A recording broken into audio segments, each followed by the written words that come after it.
Los aminoácidos son moléculas orgánicas que poseen un grupo amino y un grupo ácido carboxílico. Estas moléculas son los monómeros que forman a las proteínas. Dicho de otra manera, las proteínas son polímeros lineales de aminoácidos. Esto está simbolizando una proteína y cada circulito es un aminoácido. Los aminoácidos se unen entre sí, ya vamos a ver de qué manera, para formar a las proteínas. Hay aminoácidos proteicos y no proteicos. En esta clase vamos a hablar todo el tiempo de los aminoácidos que forman parte de las proteínas. Y en los aminoácidos proteicos, tanto el grupo amino como el grupo ácido carboxílico se unen al mismo átomo de carbono, que se llama carbono alfa. Este es el carbono alfa, este es el grupo ácido carboxílico y este es el grupo amino. Y además presentan un grupo R, que se llama grupo radical, que varía de aminoácido a aminoácido. Ya vamos a ver cuáles son las estructuras posibles.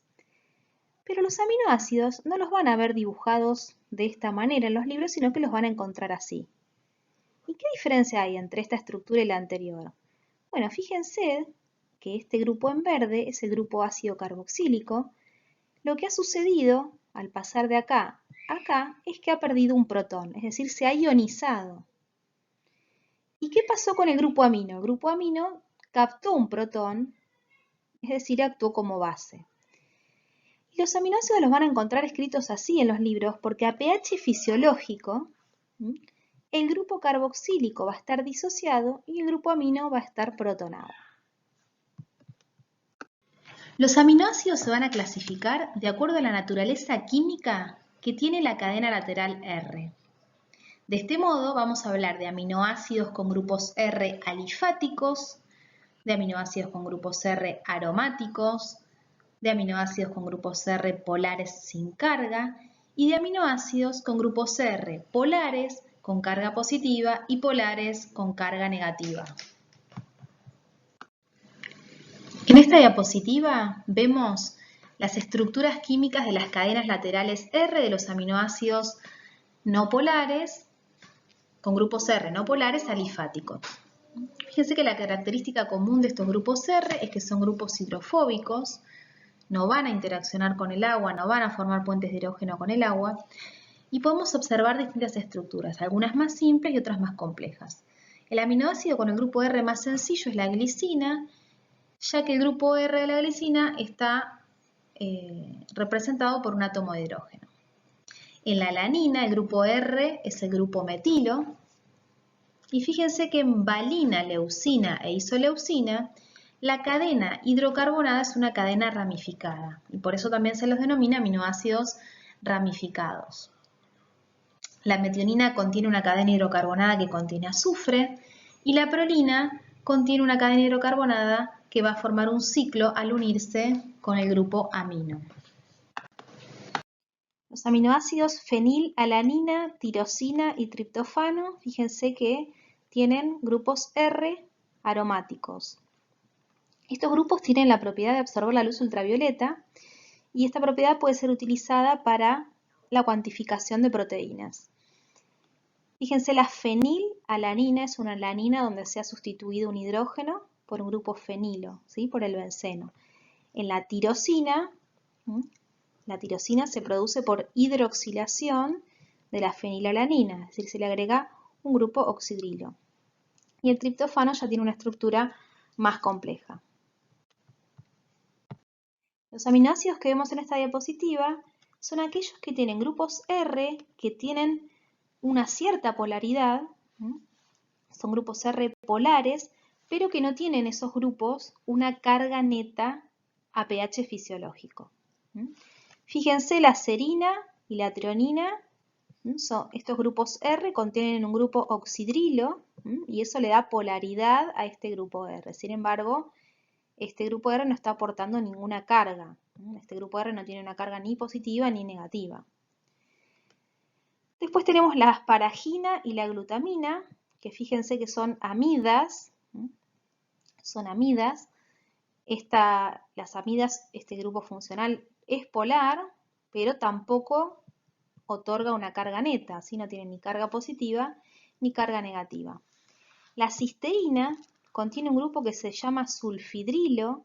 Este grupo es parecido a lo que sería un alcohol, un oxidrilo, solo que es un tioalcohol, ¿sí? Se reemplaza el oxígeno por un azufre y ese grupo se denomina sulfidrilo. Ya vamos a ver que este grupo puede formar lo que se llaman puentes disulfuro. Bueno, todos estos grupos R no tienen carga.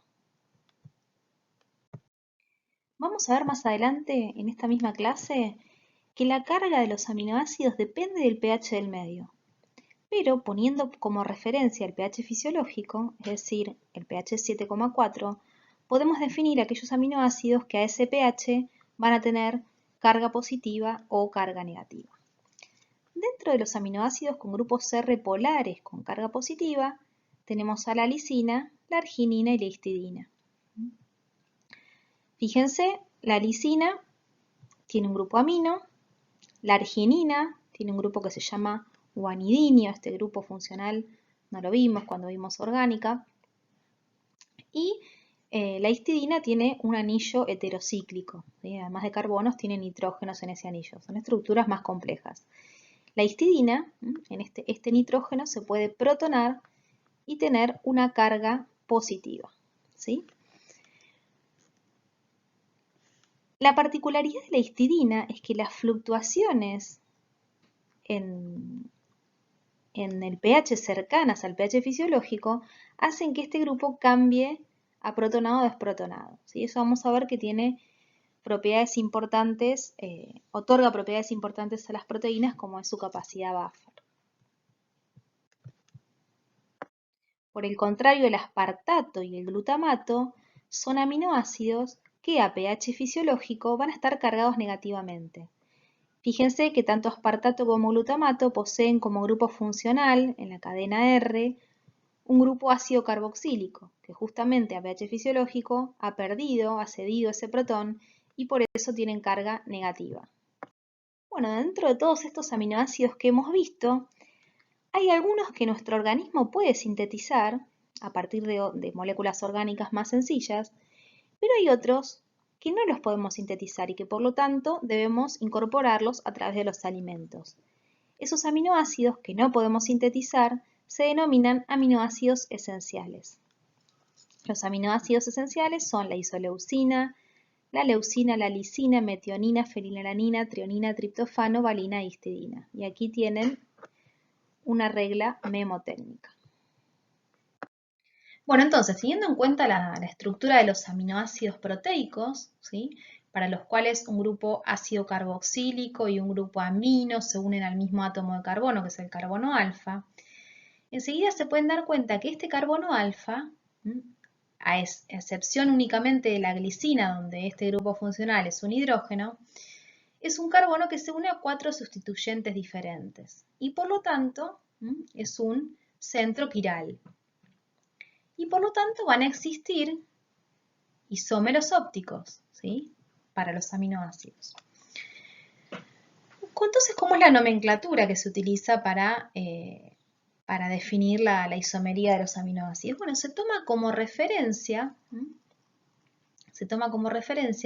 al sistema DL basado en la configuración del gliceraldehído. ¿Se acuerdan que este sistema lo vimos cuando estudiamos carbohidratos? ¿Sí? Recuerdan que teníamos al L-gliceraldehído que tenía el oxidrilo hacia la izquierda. Por lo tanto, va a haber una alanina, que va a ser la L-alanina, que es la que tenga el grupo amino hacia la izquierda.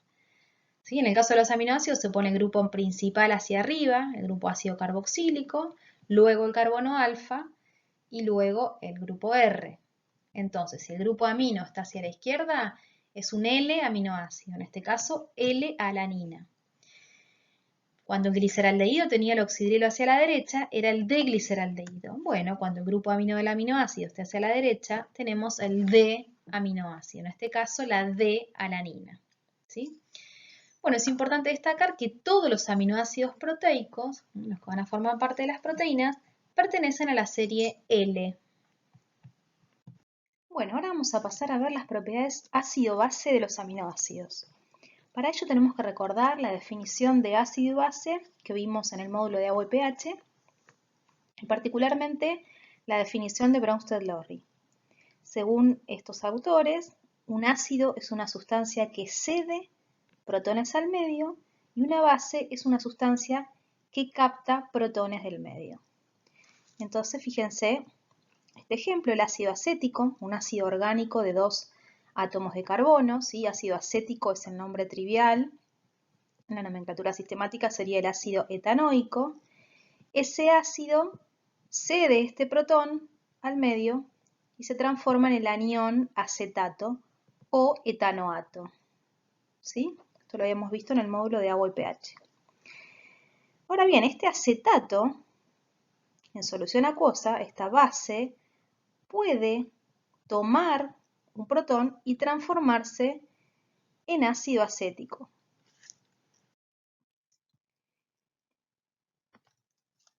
Entonces, para comprender bien qué es lo que sucede, tenemos que tener en cuenta el concepto de equilibrio químico.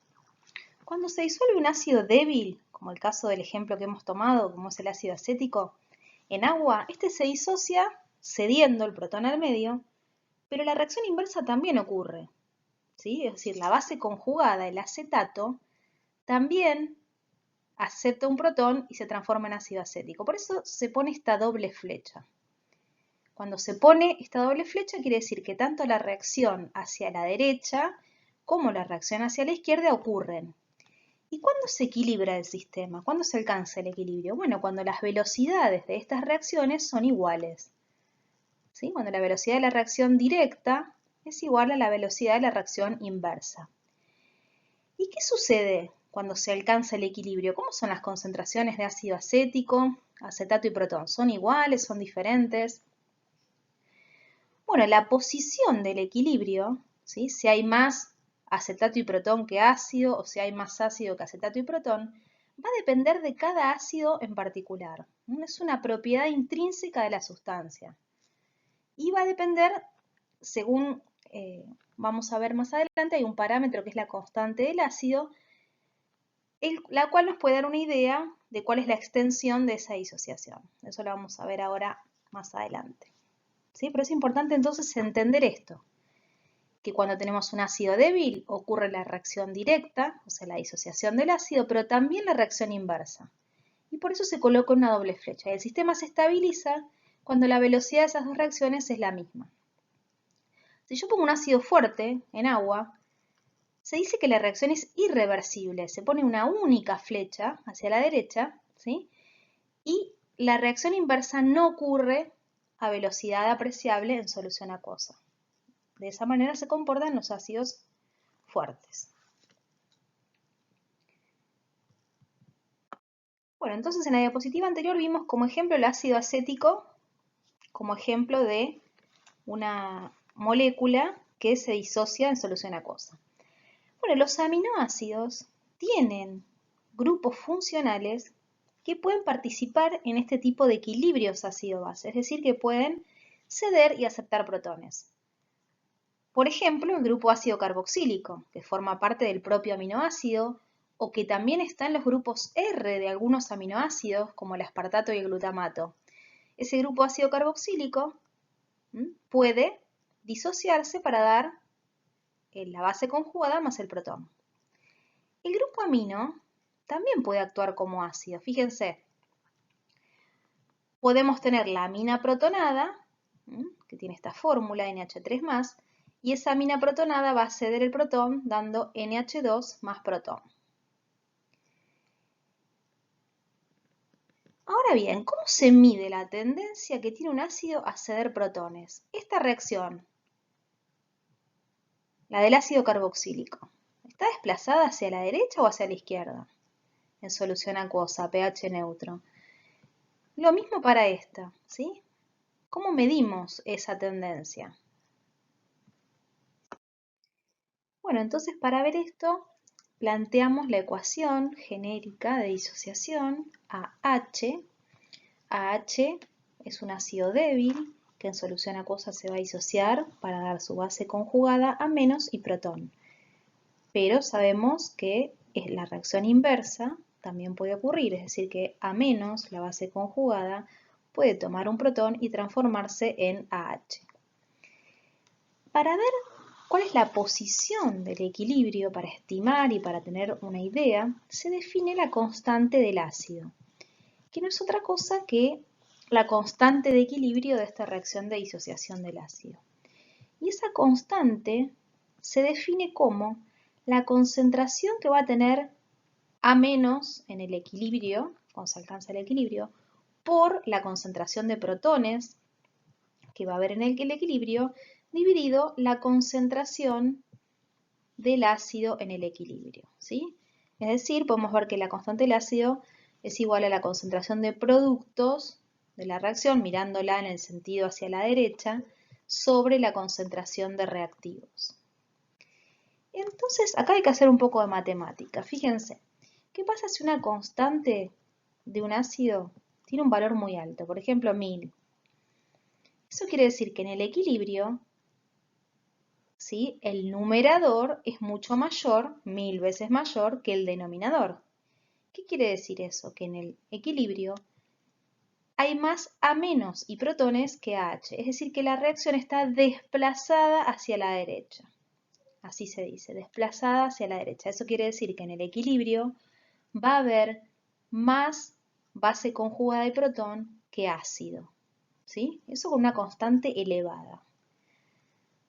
Los ácidos fuertes van a tener constantes de disociación elevadas, ¿sí? Tan elevadas que la concentración de esto es prácticamente despreciable, ¿sí? Acá hay AH es un número muy chiquito y al dividir por un número muy chiquito la constante me da un número muy grande. Ahora, si yo tengo una constante más pequeña, valores por ejemplo menores que 1, ¿sí?, eso quiere decir que en el equilibrio tengo más en el denominador que en el numerador. Es decir, en el equilibrio tengo más la forma ácida, ¿sí?, la forma que no ha perdido el protón, con respecto a y protón. Entonces, mirando la constante de disociación de un ácido, yo me puedo dar cuenta de la tendencia que tiene ese ácido a ceder el protón. Y lo mismo que pasaba con el pH, se suele aplicar la función P a la constante del ácido, definiendo el pK como menos el logaritmo en base 10 de la constante del ácido, ¿sí? Es una forma de transformar, ustedes vieron que al aplicar esa función lo transformo en números más cercanos a los números enteros, cuando tengo un determinado rango de concentraciones, y por lo tanto la aplicación de esta función lo que va a hacer es que cuando los valores de constantes son chiquititos, los pK son grandes. Y cuando los valores de las constantes son grandes, los pK son pequeños. En esta tabla tenemos los valores de pK de los distintos grupos ionizables que tienen los aminoácidos.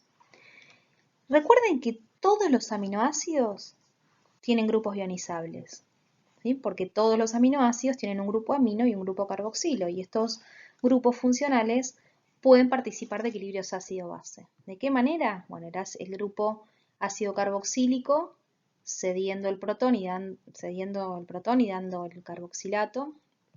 Y el grupo amino también participa en equilibrios ácido-base, porque lo podemos encontrar en esta forma protonada, ¿sí?, NH3+, que puede ceder el protón al medio y dar NH2. O sea que todos los aminoácidos pueden participar en equilibrios ácido-base, pero además hay algunos aminoácidos que tienen un tercer grupo funcional en la cadena lateral R que también puede participar en equilibrios ácido-base. Si recuerdan la clasificación de aminoácidos que vimos, por ejemplo, el ácido aspartico y el ácido glutámico, son aminoácidos que tienen en su grupo R una función ácido carboxílico. Entonces, ese grupo R también puede participar en equilibrios ácido-base. Lo mismo para los denominados aminoácidos básicos, ¿sí? La lisina, la arginina y la histidina tienen grupos funcionales que pueden participar en equilibrios ácido-base. Pero hay otros aminoácidos que no tienen esa capacidad. No tienen grupos R ionizables, como la valina, la leucina, la glicina, etc. Entonces, esta tabla lo que les muestra es cuál es el pK del grupo ácido de cada uno de los aminoácidos, el pK del grupo amino y el pK del grupo R. Entonces, fíjense, los pK de los grupos ácido carboxílico, los aminoácidos, están todos en el orden de 2. Les comento para que tengan una idea que el pK del ácido acético es de alrededor de 4. Es decir que el pK de este grupo funcional es bajo. ¿Sí? Es bajo. ¿Y qué habíamos dicho en la diapositiva anterior? Que si el pK era chiquitito, era pequeño, eso quiere decir que la constante era elevada. O sea que eso quiere decir que este grupo funcional tiene mucha tendencia a ceder el protón. ¿Sí? La constante es elevada, entonces en el equilibrio voy a tener más productos que reactivos. Por eso a los aminoácidos se los dibuja, el grupo ácido carboxílico se lo dibuja como CO menos. ¿Sí? Porque en una solución acuosa a pH neutro, a pH cercano al fisiológico, va a tener una tendencia a ceder ese protón. Y la mayoría va a estar como esta forma. En cambio, el grupo amino, fíjense que el grupo amino, expresado de esta manera como ácido, tiene un pK elevado, ¿sí? Tiene un pK elevado. Esto también varía o fluctúa según el aminoácido, pero todos están cercanos a 9. Es decir, que si el pK es elevado, la constante de disociación es baja. Es decir, que si yo miro esta reacción, el grupo amino va a tender a estar en esta forma, en la forma protonada. Al grupo amino no le gusta ceder el protón, ¿sí?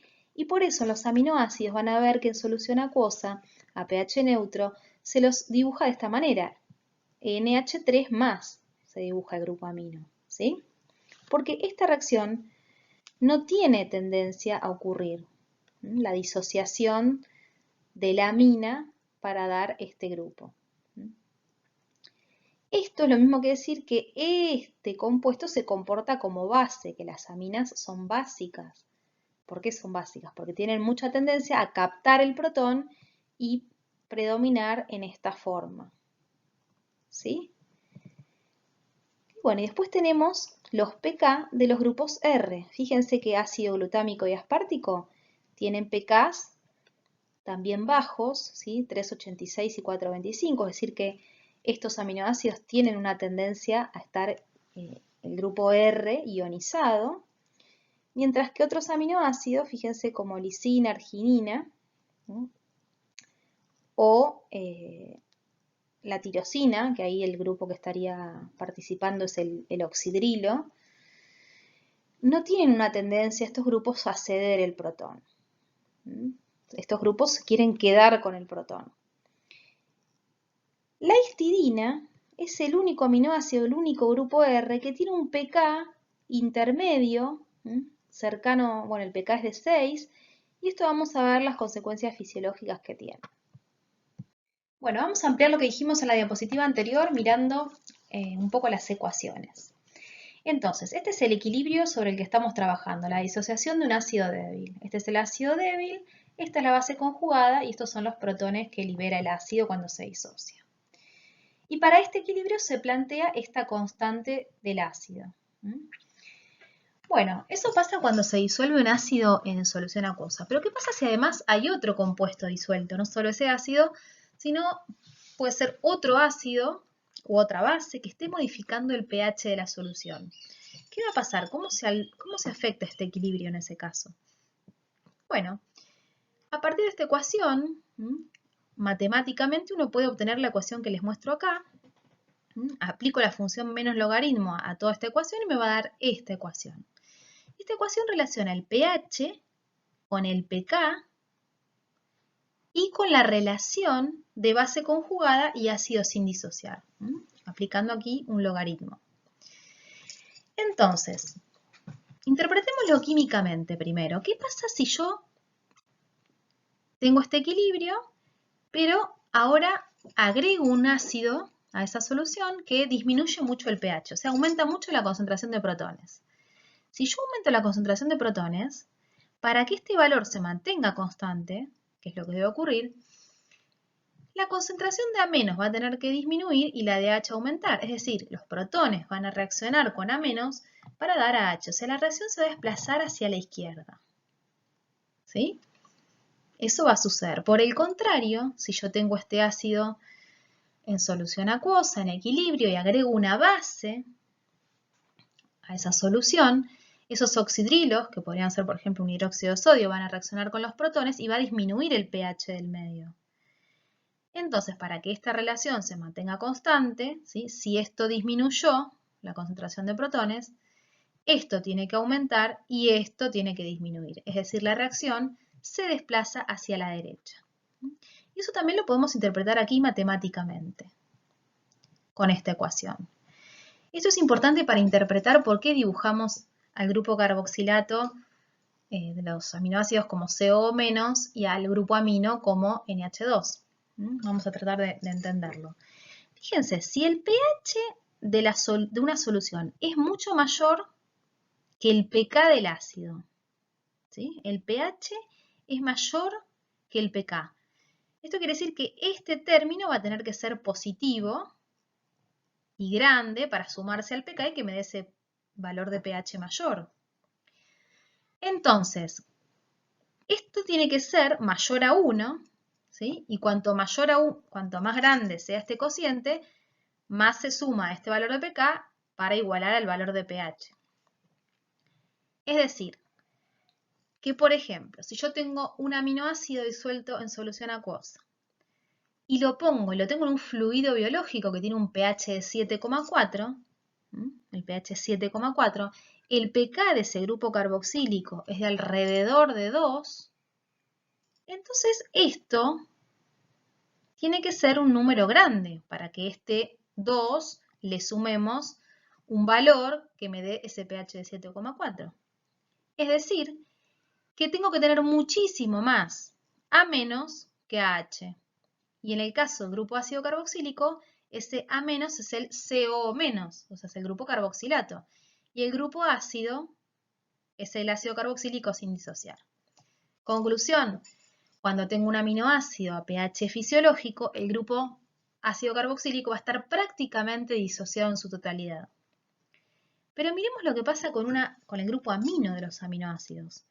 El pK del grupo amino es cercano a 9 y el pH fisiológico es de 7,4. Entonces, para que se cumpla esta ecuación, yo aquí tengo que restar, obtener un número que esto sea un número negativo. Para que esto sea un número negativo, esto tiene que ser menor que 1. Recuerden que el logaritmo de un número menor que 1 me da negativo. Que sea menor que 1, ¿qué quiere decir? Que voy a tener más forma. O sea, para que este número sea negativo, el denominador es mayor que el numerador. Y el denominador es el ácido sin disociar. ¿Y en el grupo amino cuál es? ¿Cómo se expresa el ácido sin disociar? Como NH3+, ¿sí? Y la base conjugada de ese ácido es el NH2. Es decir, que el grupo amino, a pH fisiológico, lo voy a encontrar en su forma protonada, ¿sí? Es decir, NH3+. Entonces, los aminoácidos los podemos obtener en distintas formas, pueden estar en distintas formas, y eso va a depender del pH del medio. Esta es la forma totalmente protonada. Fíjense que está protonado el grupo ácido carboxílico y está protonado el grupo amino. Esta especie va a ser un catión si es que este grupo R no participa en ningún equilibrio ácido-base, es una especie que va a predominar o que la vamos a poder visualizar cuando el pH de la solución sea muy ácido. ¿Sí? ¿Por qué? Porque cuando yo aumento el pH, ya este grupo tiene la tendencia a ceder el protón. Entonces, a medida que vamos aumentando el pH, el primer grupo que va a ceder el protón es el que tiene más tendencia, que es el grupo carboxilato. Y esta es otra forma en la que podemos encontrar a los aminoácidos, con el carboxilato disociado y el amino protonado. Esta es la especie que predomina un pH fisiológico, como expliqué en la diapositiva anterior. Y esta especie, que tiene una parte aniónica y una parte catiónica, se llama Switterian. Ahora, si seguimos aumentando el pH, la amina va a aumentarlo bastante, ¿no? Porque el pK del grupo amino es cercano a 9. O sea que para poder sacarle el protón a ese grupo amino, el pH tiene que ser bastante alto. Ahí voy a obtener esta especie donde el grupo amino se dio el protón. Y esta especie la vamos a visualizar cuando el pH de la solución sea muy alcalino. Bueno, recapitulando todo lo dicho, entonces vamos a ver, a tratar de interpretar lo que son las curvas de titulación de los aminoácidos que aparecen en todos los libros de bioquímica, que son bastante difíciles de interpretar para la mayoría, que tiene su complejidad, pero bueno, con lo que vimos anteriormente podemos tratar de entenderlas. En estas curvas de titulación se supone que uno tiene una solución de un aminoácido, ¿sí? Fíjense que esto es un frasquito que se llama Erlenmeyer en química, donde uno allí coloca soluciones, y este es un aparatito que se llama bureta, y la bureta permite ir goteando una solución sobre este Erlenmeyer.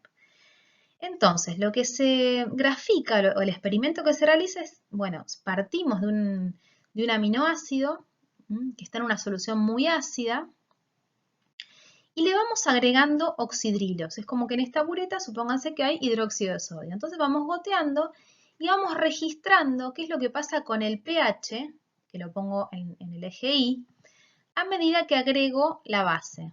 Por eso acá dice equivalentes de oxidrilos, a medida que agrego hidróxido de sodio. Entonces, empecemos a pensar. A pH muy ácido, ¿cómo va a estar el aminoácido? Va a tener todos los grupos protonados, ¿sí? A pH muy ácido va a tener todos los grupos protonados, que es esta forma que ven acá abajo. Va a tener la amina protonada y el ácido protonado. Bueno, y yo agrego base, base, base, base, y fíjense que hay un momento, todo este rango en el que estoy agregando base, que si bien el pH se modifica, no lo hace de una forma abrupta.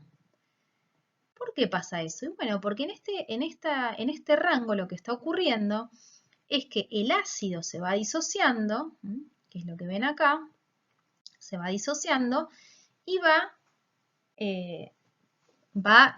liberando protones al medio, y esos protones son los que reaccionan con los oxidrilos para dar agua, ¿sí? Y por eso el cambio de pH aquí no es tan marcado, y aquí se dice que el aminoácido tiene una cierta capacidad buffer. ¿Se acuerdan que habíamos dicho que los buffers eran soluciones que permitían amortiguar los cambios de pH? Bueno, ¿y por qué amortigua en esta zona? Porque el grupo ácido está reaccionando con esta base que yo estoy agregando. Si yo este hidróxido de sodio le agregaría al agua pura, el pH se elevaría muchísimo. Pero como no lo estoy agregando al agua pura, se lo estoy agregando a una solución que tiene un aminoácido disuelto, esos oxidrilos van a reaccionar con ese protón. ¿Y qué pasa? Bueno, eso va sucediendo hasta que en algún punto, ¿sí?, ya no tengo más ácido para disociarse. Ahí se va a producir un salto grande del pH cuando yo agrego base, ¿sí? Porque ahí no hay un grupo funcional que pueda amortiguar ese cambio. Ahí se produce un salto grande. Y después empieza nuevamente otra zona donde el pH cambia pero poco. Y ahí lo que va a suceder es que en este rango de pH, se empieza a disociar la amina, el grupo amino. Y ahí va a pasar este equilibrio, que el grupo amino se va a disociar para dar el NH2. ¿Sí? ¿Se dan cuenta entonces? En esta zona se está disociando el ácido y en esta zona se está disociando la amina. Y estas especies pueden coexistir, cuando el pH está cercano al pK. Cuando ese pH se aleja mucho del pK, prácticamente no existe la especie protonada. Bueno, entonces, si tenemos un aminoácido como este, que es la glicina, que no tiene grupo ionizable, ¿sí?, los equilibrios que vamos a ver son la disociación del ácido en una primera instancia, gobernado por la pK del ácido del grupo ácido carboxílico, y luego la disociación del grupo amino, ¿sí? Entonces vamos a tener una primera zona que se corresponde con la disociación del grupo ácido carboxílico. Este punto es el pK1, el pK del ácido carboxílico, fíjense que es del orden de 2. En este valor tengo mitad y mitad. ¿Sí? Recuerden que cuando el pH, en este valor de pH, cuando el pH es igual al pK, tengo mitad ácido sin disociar y mitad ácido disociado. A medida que progresa la adición de base, voy perdiendo más protones. Bueno, cuando se acaba todo el ácido sin disociar, se produce el salto de pH hasta que comienza a disociarse el grupo amino, ¿sí? Que es esta segunda parte. Este es el pK2 o pK del grupo amino, fíjense que es de 9,6. En este punto tengo mitad como amina protonada y mitad como amina desprotonada, ¿sí? Y hay un valor que se define que es el punto isoeléctrico, que es el pK, acá sería pK1 más pK2 dividido 2. Y en ese valor de pH, la carga de la molécula es 0. Bueno, esto simplemente se los muestro, ¿no? para que se vuelvan locos, pero fíjense cómo en la diapositiva anterior teníamos un aminoácido donde solamente pueden cambiar los grupos ionizables amino y carboxilo del aminoácido. Pero fíjense que en este aminoácido tenemos el otro grupo, ¿sí? Otro grupo ácido carboxílico que puede participar de equilibrios ácido-base.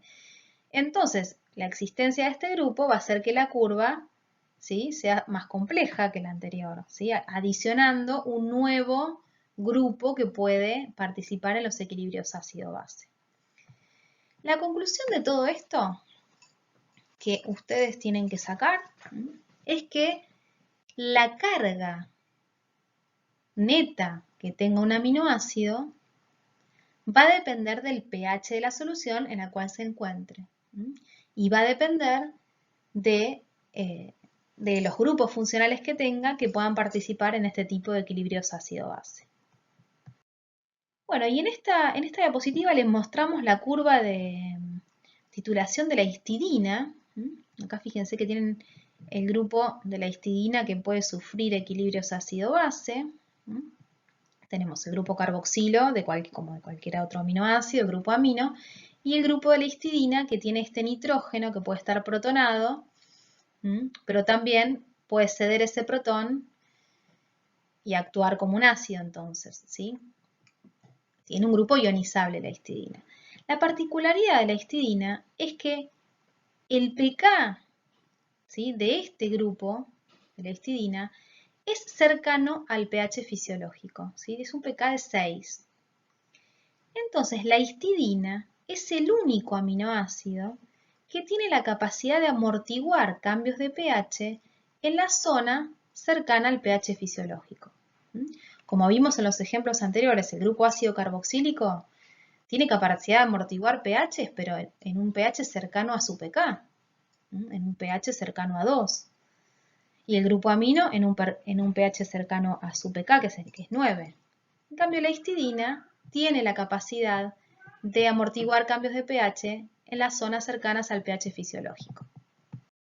Bueno, vamos a comenzar a ver entonces la estructura química de los péptidos y las proteínas. Las proteínas son polímeros lineales de aminoácidos unidos en secuencia que adoptan una forma tridimensional para cumplir su función. Este es un esquema de una proteína donde cada circulito está simbolizando un aminoácido. Este es el extremo amino terminal de la proteína. Los aminoácidos se unen entre sí, ya vamos a detallar de qué manera, mediante enlaces que se llaman peptídicos, y de esta forma forman un polímero que es la proteína. Las proteínas cumplen funciones muy diversas dentro de la célula. Tenemos proteínas que cumplen funciones de transporte, como la mioglobina, que es una proteína que transporta oxígeno, un canal de potasio, que es una proteína que está en la membrana de las células y va a transportar al catión potasio, la albúmina, que es una proteína plasmática que transporta una gran cantidad de sustancias.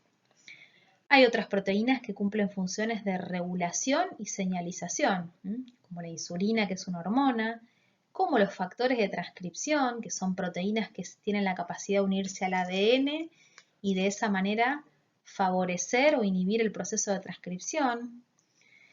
Proteínas como las inmunoglobulinas, que participan en lo que es la inmunidad. Otras proteínas que son necesarias para realizar movimiento, como la miosina.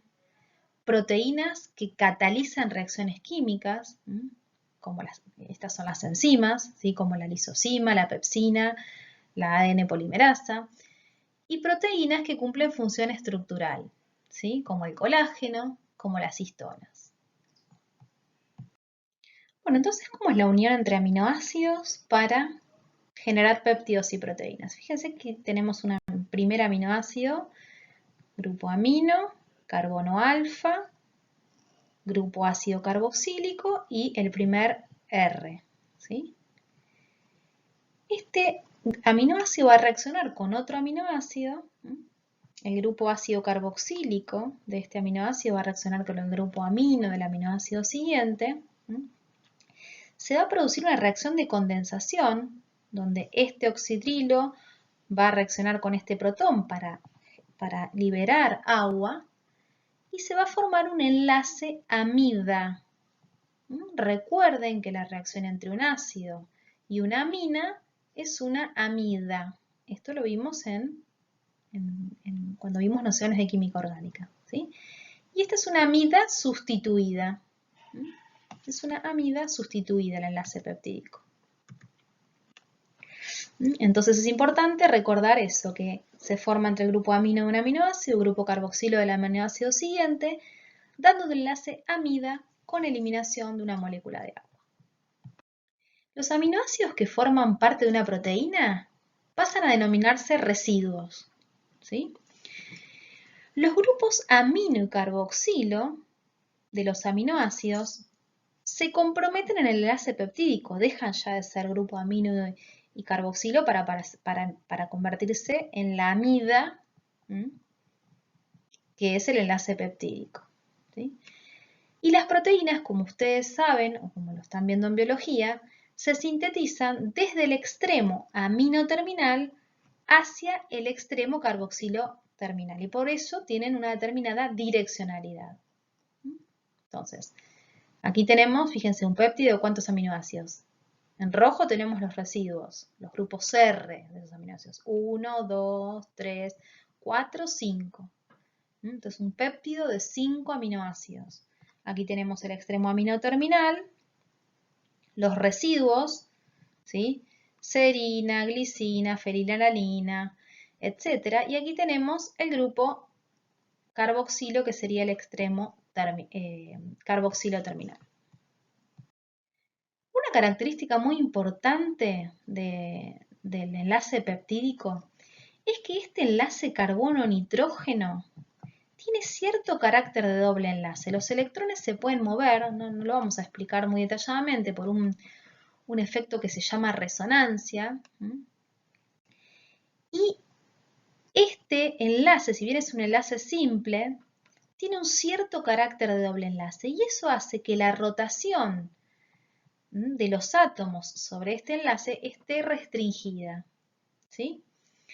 Por lo tanto, los enlaces peptídicos los podemos simbolizar a los átomos que forman parte del enlace peptídico, están en un mismo plano, ¿sí? Están en un mismo plano. Y los que sí pueden rotar son los carbonos alfa, como ven aquí, estas flechas implican que esos planos pueden rotar en relación con unos a otros, pero los átomos que están en el enlace peptídico están en un mismo plano. Para poder estudiar la estructura de las proteínas con mayor facilidad, se dividen la estructura de las mismas en distintos niveles. Y estos niveles son el que se denomina estructura primaria, secundaria, terciaria y cuaternaria. Bueno, la estructura primaria está dada por la secuencia u ordenamiento de los aminoácidos. Y este nivel de estructura está estabilizado por la formación de los enlaces peptídicos, que es lo que va a permitir que esos aminoácidos ocupen una determinada posición dentro de la proteína y por eso estabiliza la estructura primaria. ¿Sí? Entonces, fíjense, aquí tenemos al aminoácido metionina, fíjense el grupo R, que reacciona con el ácido aspartico, que reacciona con una leucina y con un triptofano. ¿Sí? Entonces, este primer aminoácido es el amino terminal, vamos a tener la metionina, luego el aspartico, luego la leucina y luego la tirosina. Hay una direccionalidad, tenemos el grupo amino y el grupo carboxilo, y tenemos un ordenamiento de los aminoácidos. Ese ordenamiento, en este caso, es metionina, aspartico, leucina, tirosina. ¿Sí? Es importante que distingamos lo que es la composición de una proteína con lo que es la secuencia. Yo puedo decir que una proteína tiene un 4% de ácido aspartico, un 5% de metionina, un 10% de fenilalanina, y ahí estoy diciendo qué cantidad relativa tiene de cada uno de los aminoácidos. Pero eso no se relaciona con la estructura primaria. La estructura primaria se relaciona con la secuencia o el orden, cómo están dispuestos esos aminoácidos, cómo se unen y cómo están en determinadas posiciones. ¿Sí? Entonces, para hablar de estructura primaria, necesariamente tengo que relacionarlo con la secuencia o con el orden de los aminoácidos. Esa secuencia o ordenamiento está dada por el código genético, ¿sí? Ustedes recuerdan que el ADN, que es la molécula que almacena la información genética, se utiliza como molde para, mediante el proceso de transcripción, obtener una molécula de ARN. Si ese ARN es un ARN mensajero, la secuencia de bases de ese ARN mensajero va a ser utilizada como molde para sintetizar mediante el proceso de traducción una proteína con un determinado ordenamiento de esos aminoácidos. Es decir, que la estructura primaria, el ordenamiento de los aminoácidos en una proteína, está determinado en definitiva por la secuencia del ADN, es decir, por el gen que codifica para esa proteína. La estructura secundaria de una proteína es el plegamiento local que adopta un segmento, una parte de la cadena polipeptídica, en cuya estabilización participan los átomos del enlace peptídico, mediante la formación de puentes de hidrógeno. ¿Se acuerdan cómo eran los puentes de hidrógeno? Aquí tenemos el caso de la molécula de agua, teníamos que tener un hidrógeno unido a un átomo electronegativo que formaba un puente con otro átomo electronegativo. Bueno, ahora vamos a ver que los átomos del enlace peptídico pueden formar puentes de hidrógeno. Una de las estructuras secundarias más abundantes en los distintos tipos de proteínas es la estructura denominada hélice alfa. ¿Sí? Este tipo de estructura secundaria, en este tipo de estructura secundaria, los aminoácidos se enrollan, forman una hélice dextrógira, una hélice que gira a la derecha. ¿Sí? ¿Y qué características tiene esa hélice? Bueno, por un lado tiene 3,6 aminoácidos por vuelta. Y por otro lado, ¿de qué manera se estabiliza? Se estabiliza por la formación de puentes de hidrógeno intracatenarios. Fíjense, aquí tenemos el grupo carboxilo del enlace peptídico de un aminoácido que forma un puente de hidrógeno con el hidrógeno del grupo amino de un enlace peptídico de un aminoácido que se encuentra 4 residuos más abajo. Y esto se repite para cada uno de los átomos del enlace peptídico. Por eso esta estructura es muy estable. ¿Sí?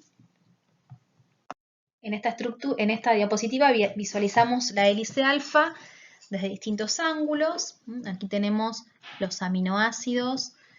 Fíjense, los violetas son los grupos R de los aminoácidos.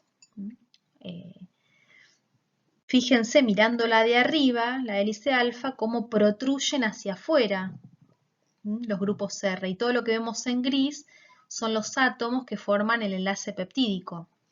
Y esto es viéndolo de costado, ¿sí? Tenemos toda la hélice y los grupos R que protruyen hacia afuera.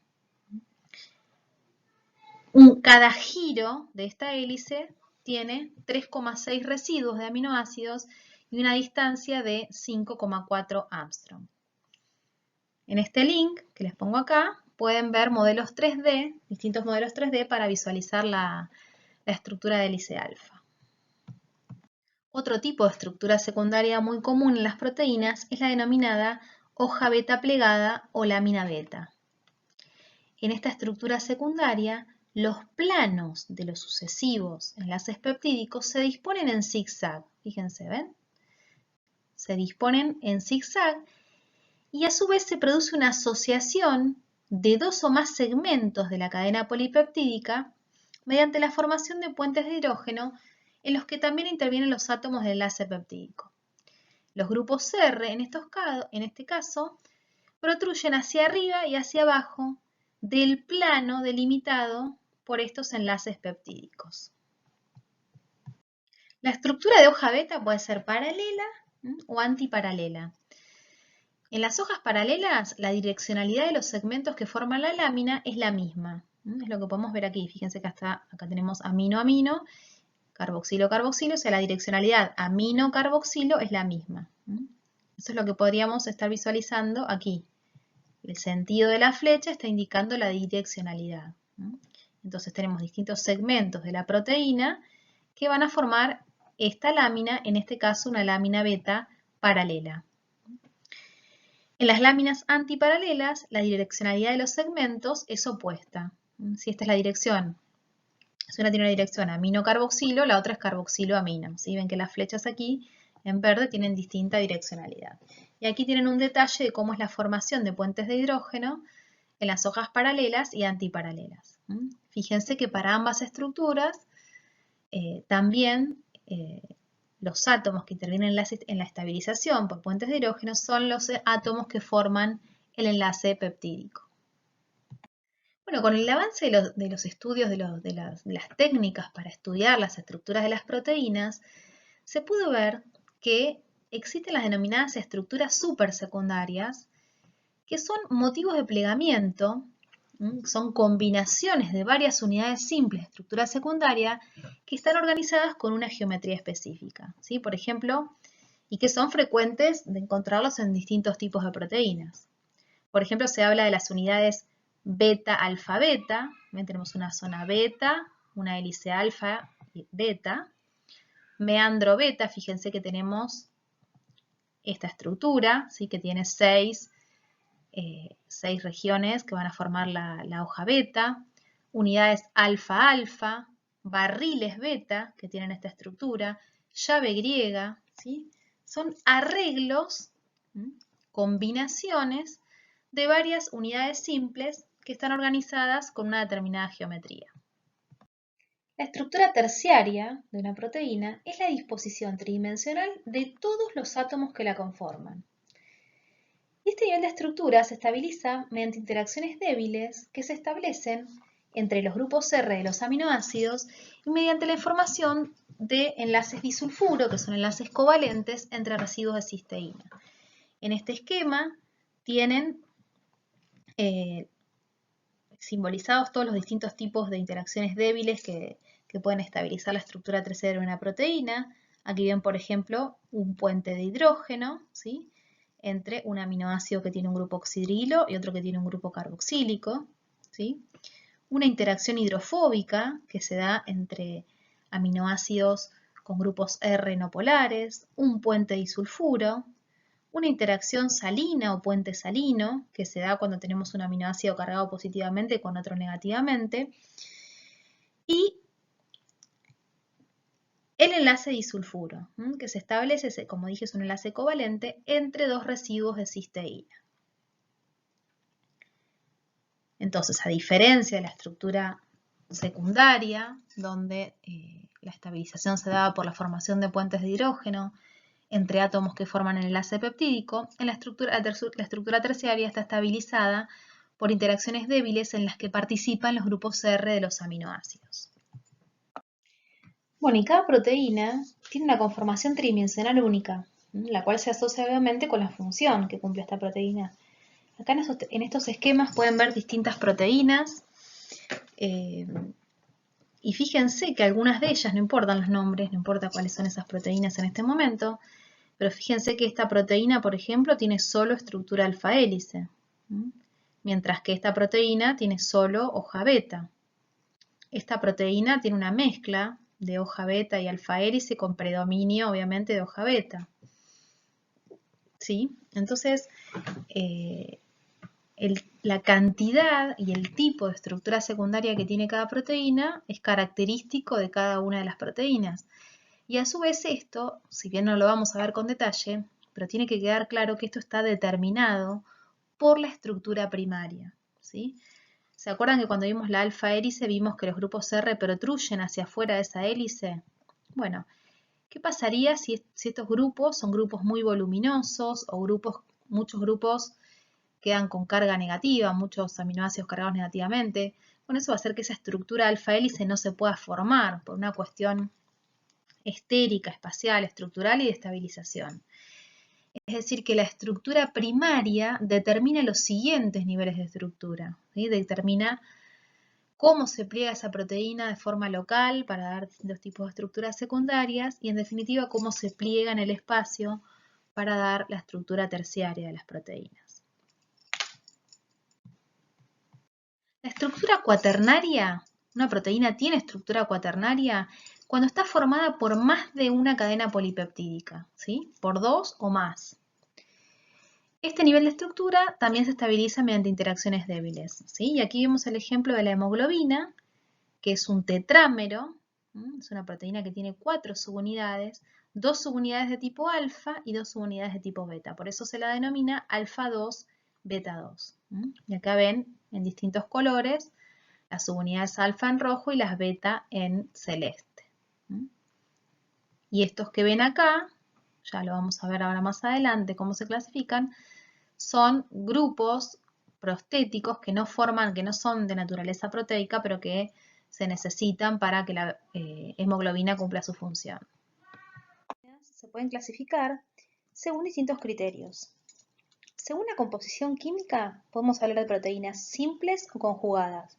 Las proteínas simples están constituidas únicamente por aminoácidos, mientras que las proteínas conjugadas contienen algún otro componente no proteico en su estructura. Ese componente no proteico pueden ser glúcidos, y hablamos de glicoproteínas, lípidos, y hablamos de lipoproteínas, metales, otro tipo de grupos prostéticos como el grupo hemo, como por ejemplo la hemoglobina, etc. Los grupos no proteicos se denominan grupos prostéticos. Después las proteínas se pueden clasificar según su conformación, en fibrosas o globulares. Las proteínas fibrosas son proteínas cuyas cadenas polipeptídicas están dispuestas en hebras y por lo general poseen un único tipo de estructura secundaria. Comparten propiedades que le confieren fuerza, elasticidad a las estructuras que las contienen y son altamente insolubles por tener una alta concentración de residuos de aminoácidos hidrofóbicos. Después les vamos a pedir en la guía de resolución de ejercicios que investiguen sobre los distintos tipos de proteínas fibrosas que existen en la naturaleza. Por el contrario, las proteínas globulares son proteínas que se disponen de una manera aproximadamente esférica y poseen distintos tipos de estructura secundaria. Esto les brinda compactación y una alta diversidad estructural y funcional. Al tener esta estructura aproximadamente esférica, lo que se va a observar en este tipo de proteínas es que hacia el interior de la estructura van a predominar los aminoácidos hidrofóbicos, porque esa región de la proteína es la que no interacciona con el agua, mientras que los residuos de aminoácidos que se encuentran hacia afuera, expuestos, van a ser aquellos que principalmente son polares y que de esa manera pueden interaccionar con el agua. La gran cantidad de proteínas que cumplen funciones como enzimas, hormonas, transportadoras, generalmente son proteínas globulares. Bueno, ahora vamos a dejar la parte estructural para hablar de las proteínas desde el punto de vista nutricional.